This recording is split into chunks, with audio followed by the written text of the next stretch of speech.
This story was told to me by my mother, and her grandmother once told her a long time ago. Believe it or not, but it was real. I know that most people are skeptical about mysticism until they see something strange and possibly sinister. Anyway, I want to emphasize that this story is written on real events. Next, according to Mom. This incident happened in our small village, where I spent my entire childhood. A friendly but small family lived opposite our house. Mom and Dad, Grandma, and a little brother and sister. In peace and harmony, they spent every evening playing board games, as all friendly families should. What else the villagers noticed was that these kind people never refused to help anyone. In general, they were also ideal neighbors, which I can wish for all people. They lived, they did not know grief until one fateful day. Once, this family's mother became very ill. Doctors helplessly threw up their hands, trying to make a diagnosis, but the disease was hitherto unknown in medicine. The vitality left this kind woman more and more every day, and soon she died. How did it happen that a young mother who had been healthy all her life, went to church every Sunday, lived according to almost all the covenants, died so early? This question tormented all relatives and people who know about the grief of the young family. The whole village was mourned then, as it was a huge loss for all residents.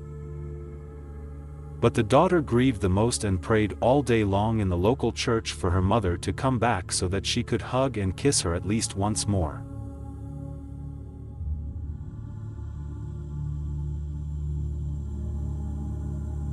Days, weeks, months passed, and the daughter still cried every night under her blanket, remembering all the bright moments associated with her mother. How they walked in the local forest, how they collected mushrooms, and then together they cooked a delicious dinner for the whole family. Or somehow skillfully beat Dad in a board game, while smiling slyly, winking at her daughter. It was such a great loss for the girl that one night in her room, sobbing, she went to the window and shouted loudly, "I want my mother to come back."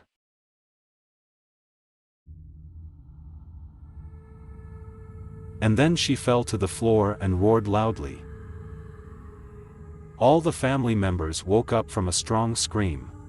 The grandmother and father ran into the room to check if something had happened to the child, and then they gave her sleeping pills so that she could sleep normally, at least a little. The younger brother, who was in the same room with the girl, was especially scared that night. After this incident, the boy began to replace something frightening in his sister's behavior. Not immediately, but after about 3 days it started. The girl began to wake up at night and go to the window, looking into it for a long time. After about 10 minutes of silent gaze, she seemed to start talking to someone, and so quietly so as not to wake up her brother and the rest of the family. But the boy did not sleep and tried to follow her behavior, and also listened to her every word.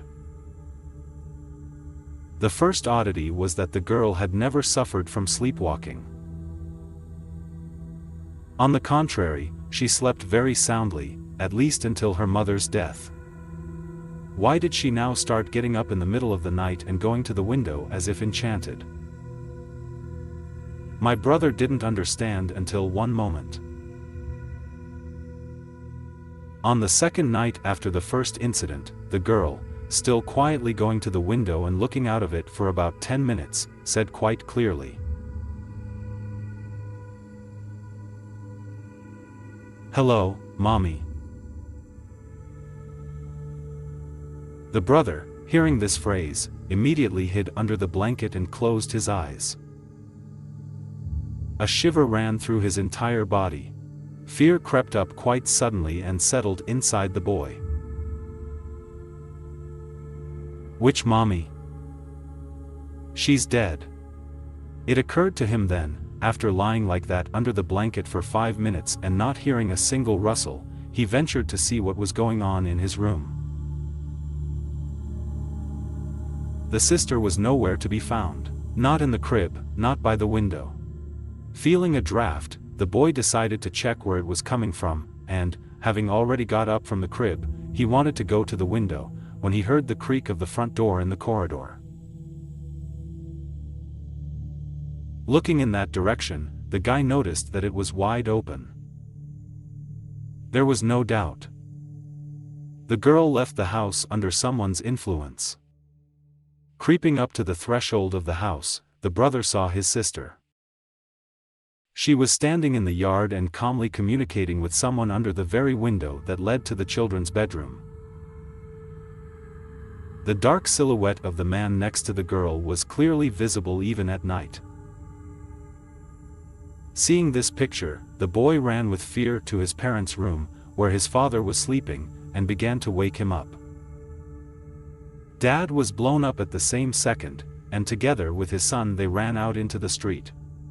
What was the surprise of the guy when he did not see either that dark silhouette or his sister at the window? Going into the nursery together, the family members breathed a sigh of relief when they noticed the peacefully sleeping girl in her crib. The next morning, the grandmother and father demanded from the boy that he tell the whole truth, which has been happening to his sister for 2 days now. Having fully heard the whole story in colors from beginning to end, the parents looked at each other excitedly, and at the same moment it was decided to go to church in order to tell everything in detail to the local priest. As it turned out, they did it for a reason and very timely. On the same day, after lighting up every window, as well as doors and walls in the house, the priest strictly ordered to lock the girl in the furthest room and not let her out, no matter how pitifully she asked. After reading a prayer and crossing himself at the last, the priest left the room, reminding the family to keep an eye on the girl and not go outside themselves that night.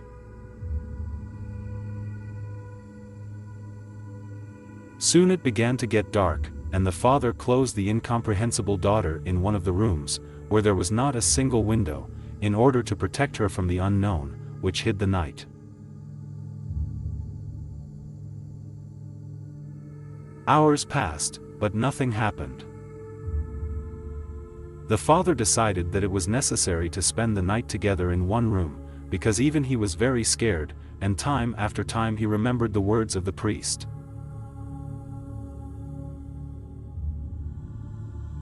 Suddenly, in the children's bedroom, at first there were soft, but distinct knocks on the window, which could be heard even from the next room. Less than a minute later, the knock was repeated again, more insistently. The guest clearly did not want to leave just like that. Meanwhile, Grandma began to read prayers, driving all kinds of demons and other evil spirits away from home. The girl, in turn, began violently knocking on the door and scratching her, demanding to let herself out into the street. She didn't understand why she was being kept locked up and not allowed to go out to her mom. And then there was a loud bang on the wall of the house. Paintings, icons, dishes in the kitchen. Something sinister and very strong began to go around the house, as if looking for a gap to get inside.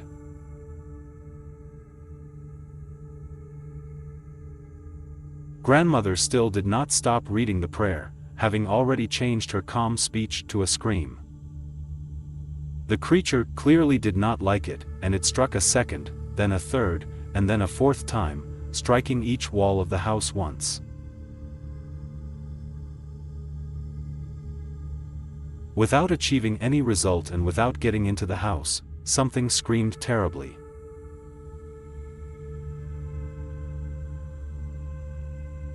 The scream was so strong that at that moment, it seemed, the whole village woke up and began to listen to the gloomy silence of the night.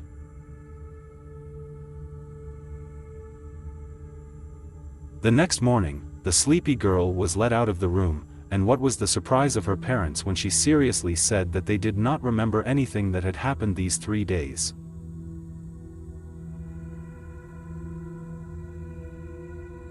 The priest decided to talk to the girl about the death of her mother. What he said to her then is unknown, but after this conversation she became cheerful again and stopped crying at night. Soon the family sold the house and went to live elsewhere in order to start everything from scratch. The brother and sister grew up, never thinking about that case again. What would have happened if the girl had gone out to that creature on the third day remains a mystery.